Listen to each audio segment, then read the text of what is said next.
gosh! Got one.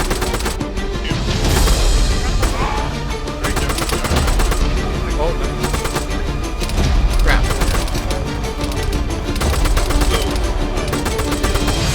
I got another guy. 30 seconds. Thanks. Oh shoot, I'm getting shot at. Crap, crap, crap, crap, crap. Yeah, just get out of there.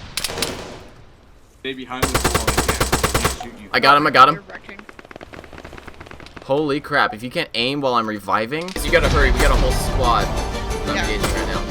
I killed one! I killed one! No way! I got one.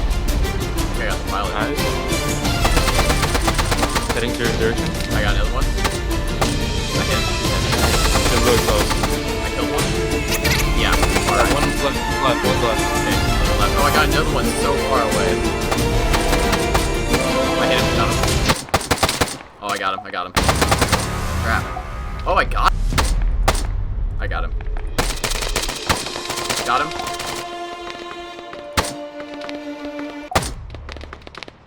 Oh, No way. My gosh. No way.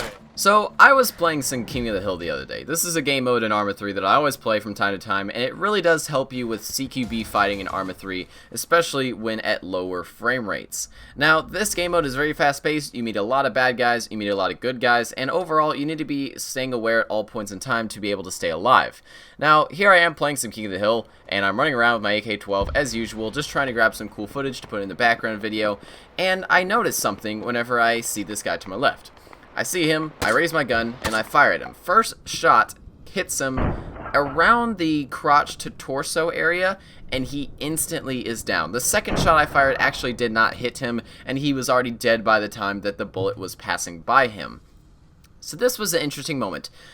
I've had moments like this before too. I've had moments where I spray up in the sky at a parachuter who's parachuting down, and just somehow one of my bullets just happens to hit his, like, let's say, toe, and he instantly dies.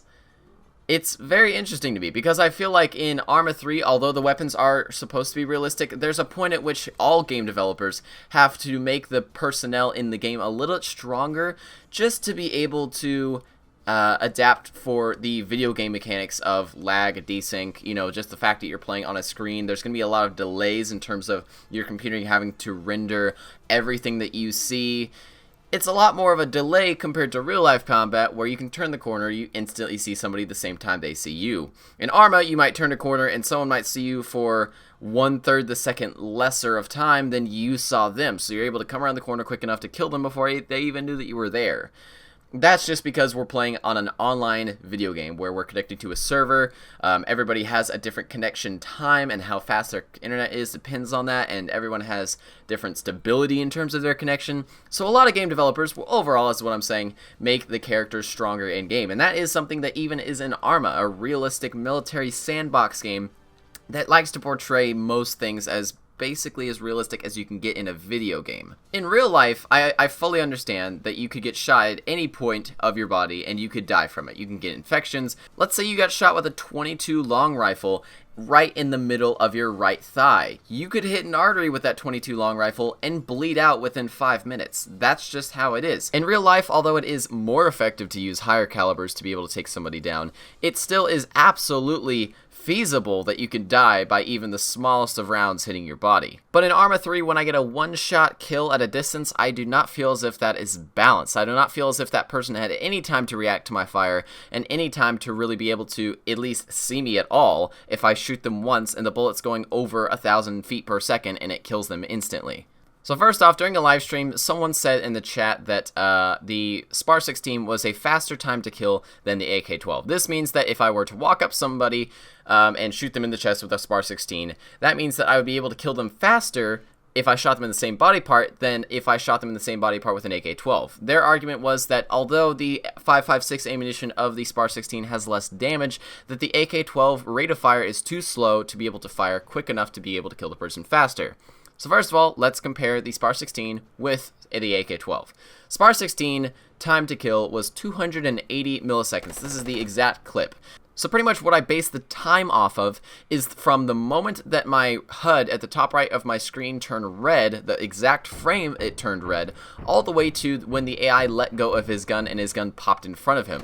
That is what I designated as the perfect estimation for time to kill, because it showed exactly when I started firing, and it showed exactly when he died. So that's basically time to kill. The SPAR 16S, sorry, the SPAR 16, not the S is the, like, support variant. The SPAR 16 fired and killed the person within 280 milliseconds. That's about a fourth of a second, a little bit over a fourth of a second. So that's pretty dang quick. Now, the AK-12 killed the person within 230 milliseconds. So I'll give the footage side by side. You can see here that the AK-12 footage blacks out before the SPAR 16 footage does, because the AK-12 had killed the person fast enough that the footage was shorter. Now, compared to actually an MX, I just wanted to try out with the standard NATO gun, the MX 6.5. It is around 190 milliseconds. So that was even quicker, which actually surprised me pretty dang well. I didn't know that the MX is a faster time to kill than both of them. I would have guessed that the AK-12 was, to be honest. But maybe that MX 6.5 is the perfect balance between rate of fire and damage, I guess. Now, again, during a live stream, another person chatted that the SPAR 16 is what I should use as well because it has less recoil than the AK-12.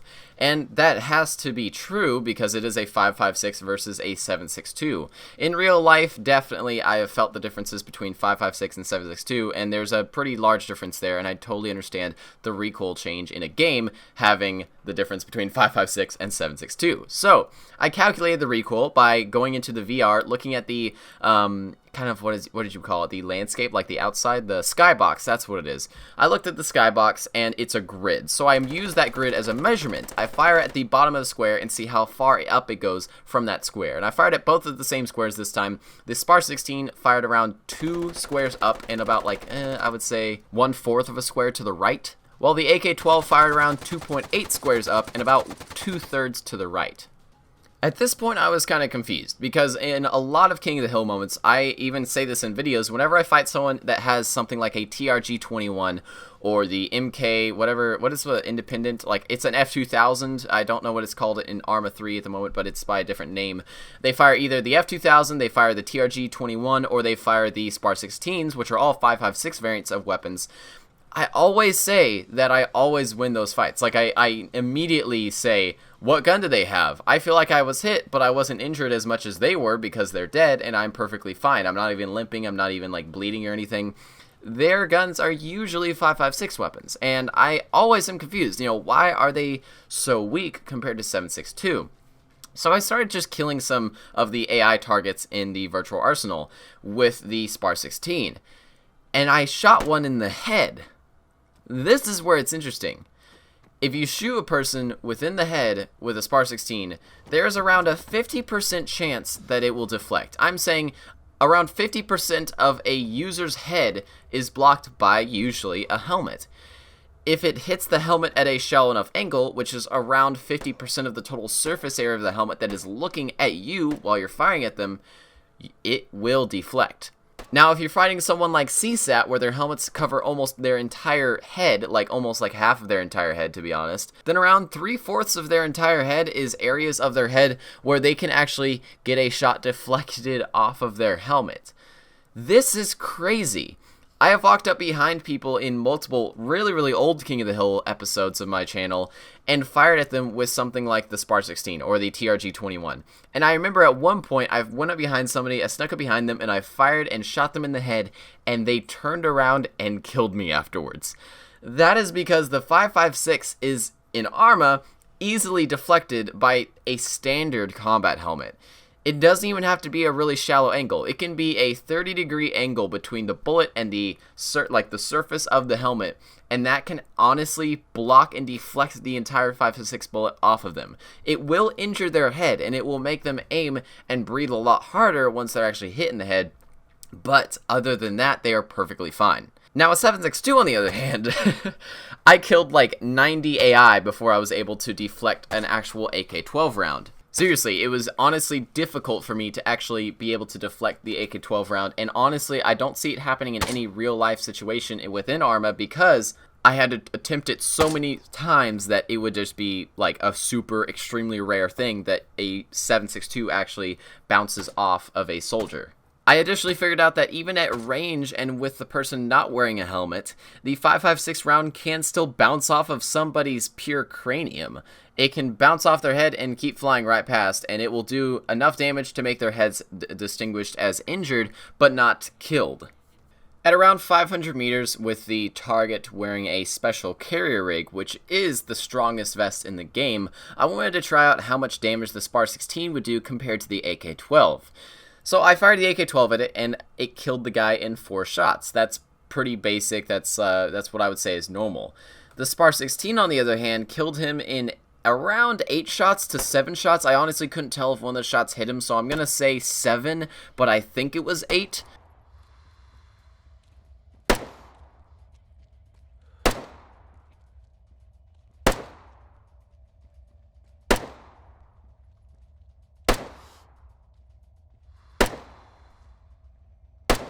But especially at 500 meters, where by the time he's shot once, he's gonna go and hide, it's much, much more difficult to kill somebody with a gun that will take 7 shots to be able to kill them, especially when you're using a standard, like, short barrel M4 styled rifle, and you're gonna have to miss a lot before you actually hit them. With something like an AK-12, even longer distance firefights, where something like you would think a 5.56, which does travel faster and more accurately than the AK-12, would be more effective at range. But honestly, the AK-12, although it is, I would say, 1 to 5% less accurate than the SPAR 16, it actually is a lot more effective even at longer, very, very long ranges, something like above 500 to 700 range. It's much more effective at those because it can still deal a good amount of damage at those ranges compared to something like the pea shooter 5.56, even at 500, 600 meters. Now, I want to remind you that when I criticize any part of ArmA 3's ballistics, I'm not criticizing it and saying that it should be more realistic. Saying that a gun should be more realistic means that you should have an absolutely random chance of dying for 1 gunshot wound to the foot. That is how it would be realistically, because you might survive a 7.62 to the shin, but you might not in another scenario where you take it from a slightly different angle. It's so much more advanced and complicated in real life that I'm not saying at all in any criticism that it should be more realistic. I'm saying that it should be more balanced for overall gameplay within ArmA 3, because all in all, ArmA 3 might be what some people say is a simulator, but it is a game, and people play it for fun. If things in the game are unbalanced or just unnecessarily powerful, then that does need to be backed up a little bit, and Bohemia has backed up and nerfed some of the weapons in ArmA 3 to make them less powerful than they already were.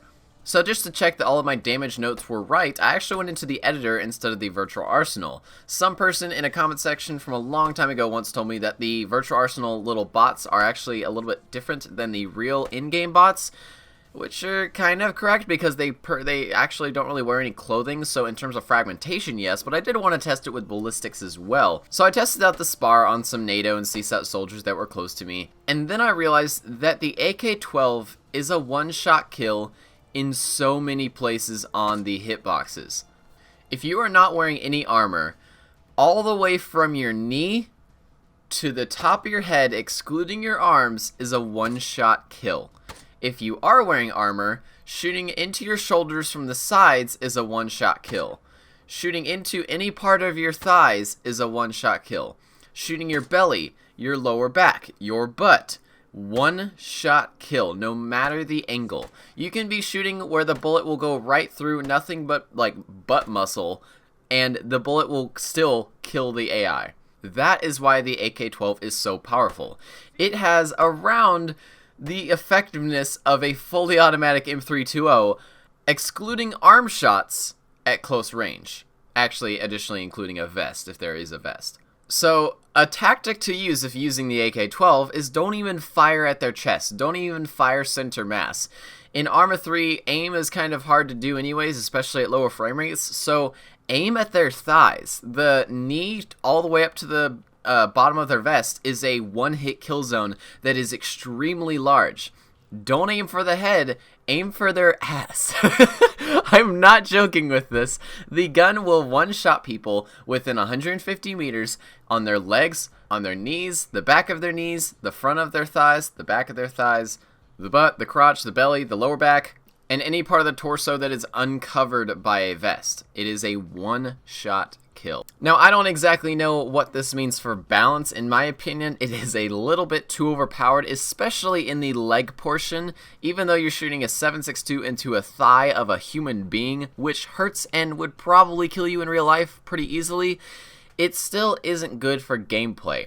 I still find myself getting way too many kills that I shouldn't have deserved, just because I just spray at somebody and I somehow hit them right in the perfect spot in the middle of their leg. The guy I fired at the beginning of the video, I hit him somewhere in the butt or in the like hip area, and I was able to one-shot kill him, which just doesn't make sense. He shouldn't die instantly. He should at least get very, very severely injured, but he should not die instantly. In my opinion, this definitely needs a nerf, but you guys in the comment section, tell me down below what you think this should be, if it's perfect the way it is, or if it should go in a more gameplay-based way where it's a little bit less powerful than it is right now. But hopefully you guys enjoyed the video. This was a kind of interesting video. I've never really done one like this before where I really go into the statistics of one single weapon, and so it was a pretty fun video to do. So I hope you guys had a good day, and I will see you in the next one.